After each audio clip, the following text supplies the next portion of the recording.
পরোটা বা পারাঠা সবাই এই নামেই চেনে এই জিনিসটাকে। তাই এটা কিভাবে করতে হয় দেখে নাও খুব সহজ রীতে। এটার মধ্যে যে জিনিসটা দেওয়া হয়েছে সেই জিনিসটা খুবই নরম তুলতুলে, তাই সহজে এটা ছেঁড়া যাবে।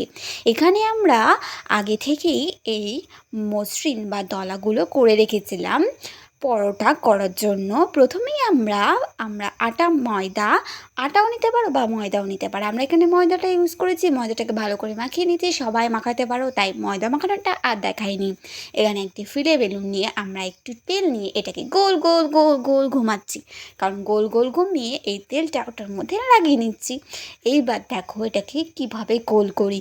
এই গোল করার মধ্যেই রয়েছে কীরকমভাবে ভিতরটা নরম তুলতুলে হবে, তাই এটাকে ভালো করে গোল করে নিচ্ছি, গোল গোল গোল গোল করে নিচ্ছি। এবার দেখো এটাকে আমরা 3 কোণা কি 4 কোণা করব।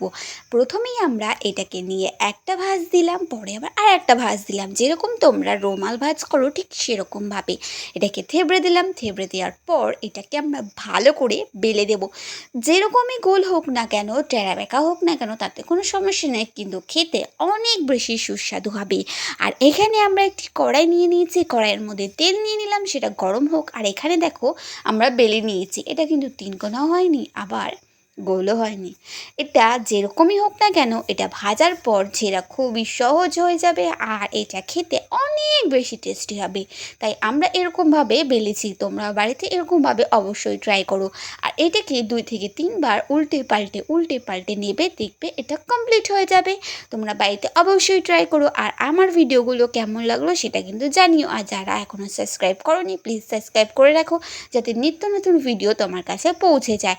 দেখতেই পাচ্ছ সবটা কমপ্লিট হয়ে গেছে। এরকমভাবে ধাপে ধাপে যদি তোমরা ট্রাই করো বাড়িতে, তাহলে কিন্তু অনেক বেশি টেস্টি হবে।